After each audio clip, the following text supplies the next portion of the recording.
اليوم راح نكمل سلسلة شراكات الانمي، وخاصة شراكة وان بيس لحد ما تنزل قارينا وان بيس باللعبة. بس اليوم عندنا شخصية خطيرة ومليانة اكشن، فإذا كنتم مستعدين يلا نبلش.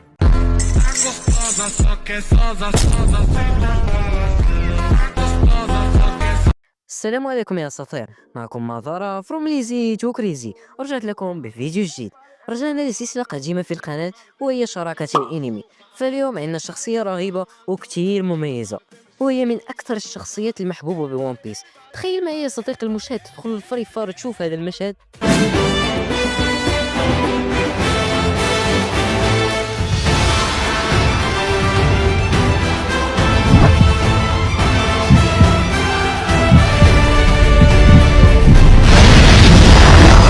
والشخصية هي زورو. وطبعا انت اذا كنت عايش في العصور الوسطى وما تعرف من هو زورو، انه هذا الوسيم اللي قدامكم. وبدون ما اطول عليكم خليكم مع الفيديو. الان ندخل الخزنة واعلم باني ما راح القى السكن اللي ابغاه، وراح اطقم على هذا السكن اللي قدامكم. راح يجي عندي الحين احد النوبات يقول لي هذا سكن الخوف والشر. يا صديقي حسابي ما فيه سكنات كثيرة، وقلت في نفسي ان هذا السكن هو الاسهل. المهم نبدا بالشعر، وقبل ما ابدا راح يطلع لنا هذا الشعر الهلامي خرافي صراحة. ولكن ندور اكثر، نشوف. انزل انزل يا مغارة انزل. تخيل نشوف زورو هيك، راح يكون مسلم إيجريكتي. ننزل وراح نلقى هذا تبع الديناميكي. هنا أظن أن الهلامي هو من يستحق المرتبة الأولى. ندور أكثر.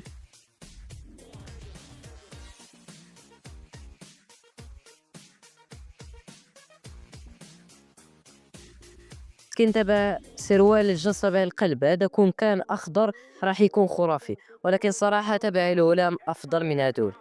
نكمل. الأقنعة زور رأس الطحلب ما يلبس قناع، ونذهب للأقنعة. الأقنعة هناك ندبة في عينه، ولكن ما عندي نسوي هذه هي أفضل من كل شيء. التيشيرتات، وهي الفصل الذي يحبه الجميع. يخصنا تيشيرت أبيض. إذا ما لقينا راح نعمل هذه تبع الفانتوم. عندما كان زور ضحى بلوفي كنت حزين ذلك الوقت، ولكن نكمل. ننزل ندور.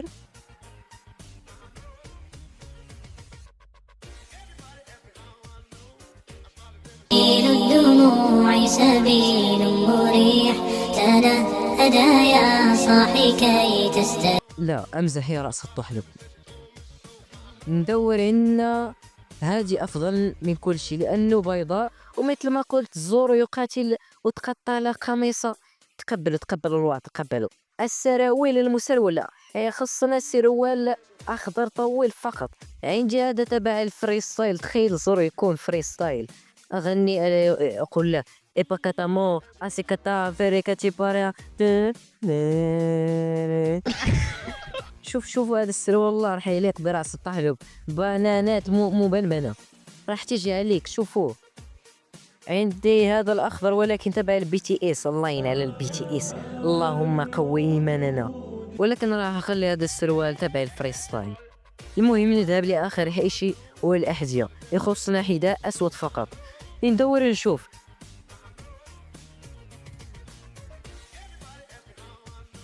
عندنا هذا الحذاء الأسود بيرفكت.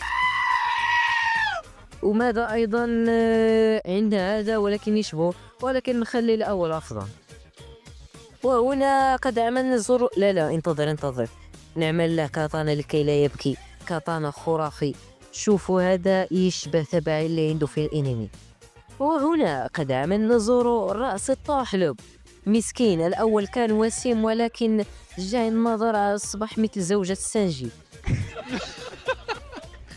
وهنا سنلعب ذئب وحيد. إذا فاز سيسترجع زورو كرامته، وإن لم يجيب البويا سيكون مثل زوجة سانجي. ويلا نبدأ بالذئب الوحيد. نبدأ. واختارت لي الديك لما عرفت أني اليوتيوبر المظلوم المشهور. يا للروعة. يشوف هذا المطبخ ماذا ستفعل.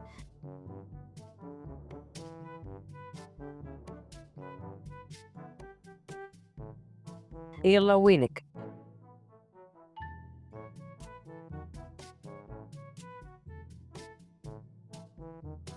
هاكي عنكبوت.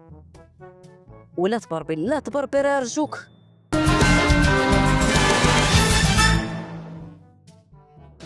وهنا عرفنا بأن مضارة غلبته مطبخ. حان وقت الجد. يلا وينك؟ ضربة والراس راح يطير لك.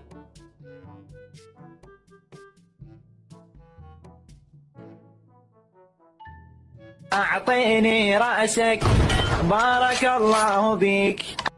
شوف عمل الصونيا. شوف ما راح تنفعك صونيا في هذه الجيم. اختارت الاي ام بي.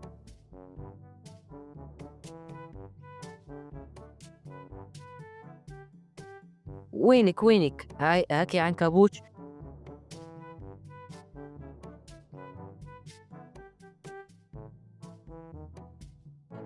شوفوا لقطة خنفشارية.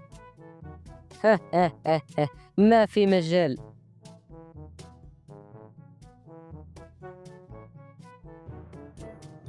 الجولة الرابعة بسرعة. مسكينة عندها لاق راح تتعدى به معي. هاكي عنكبوت، زيدي لك فلاش.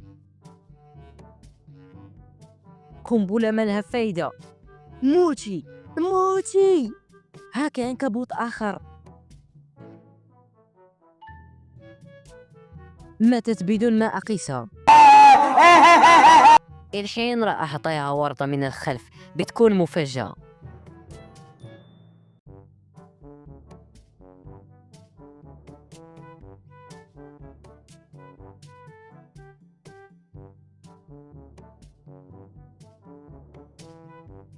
واو.